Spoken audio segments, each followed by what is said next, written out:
Attendees yawning so hard throughout your talks that they virtually break their jaws? If so, pay close attention to this lecture. Now, before I get started, I'd like to let you know that the 4 suggestions in this lecture were drawn from Jesse Desjardin's infamous "You Suck at PowerPoint" shared slide deck.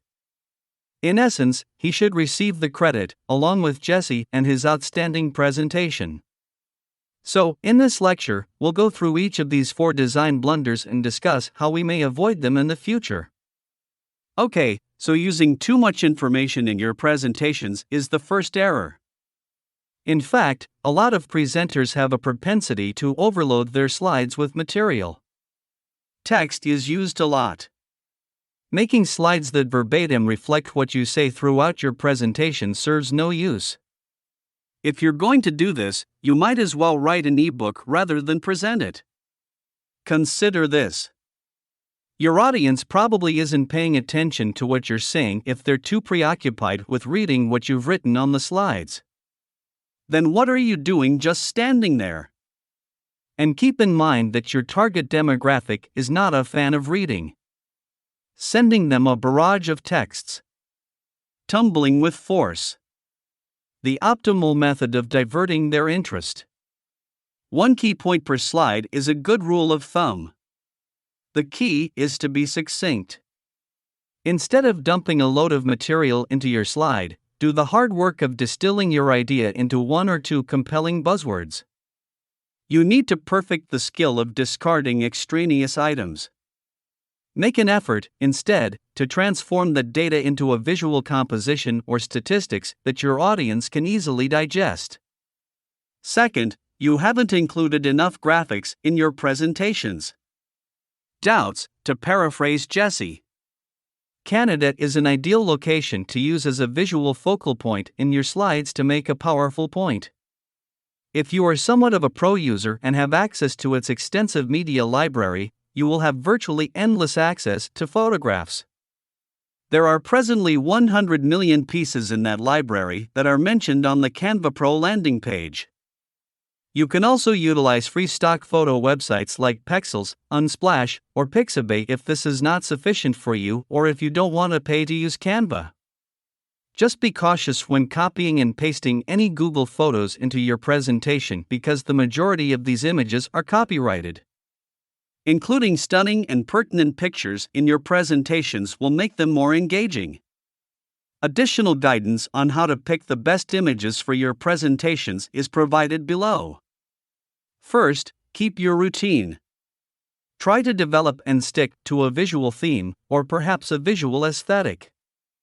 Consider using grayscale images with contrast colors for your text or text overlays as one example.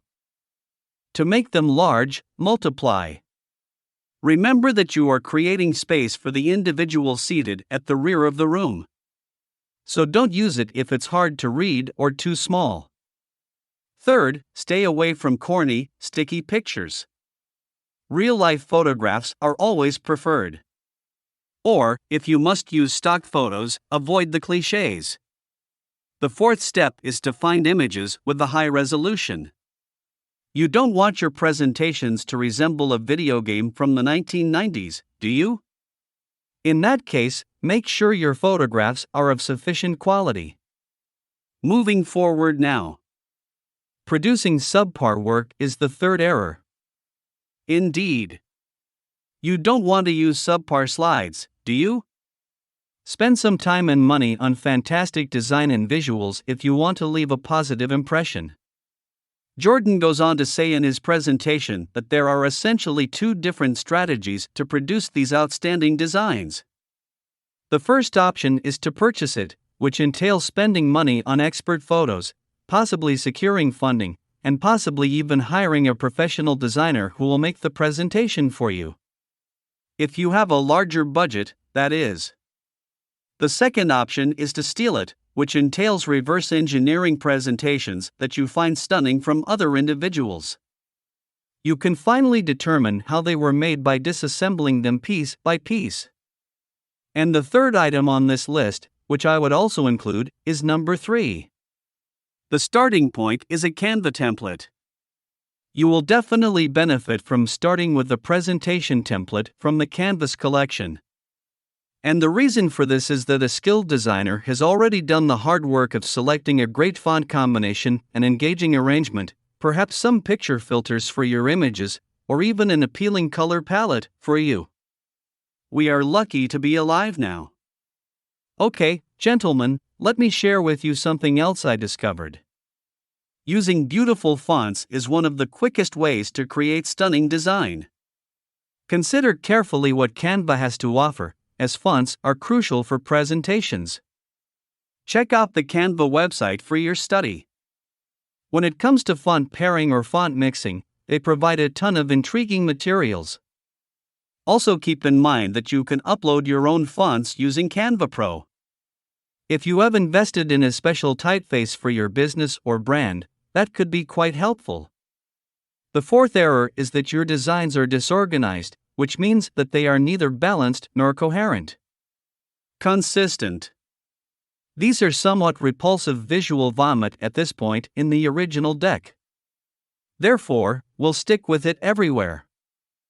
One concept that many people who are not designers don't fully get is that white space or empty space is a good news.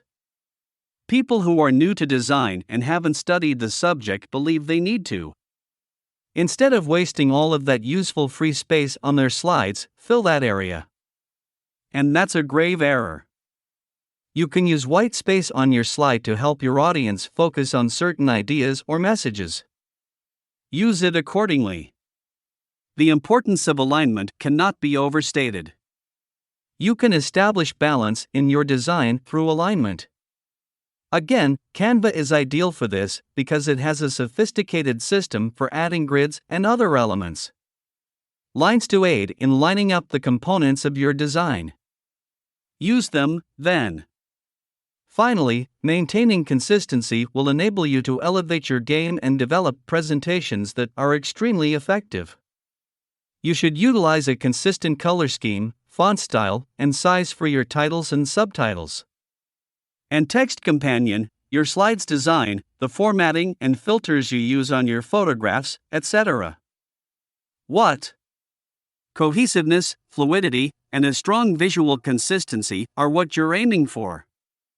To divide your presentations, you can experiment with these various aspects, like colors or layouts, into distinct sections. So, guys, that's it. These are the 4 design mistakes that presenters frequently make while creating their slides. What we want to avoid is this. We will begin organizing our thoughts in the following lecture in order to create a great deck.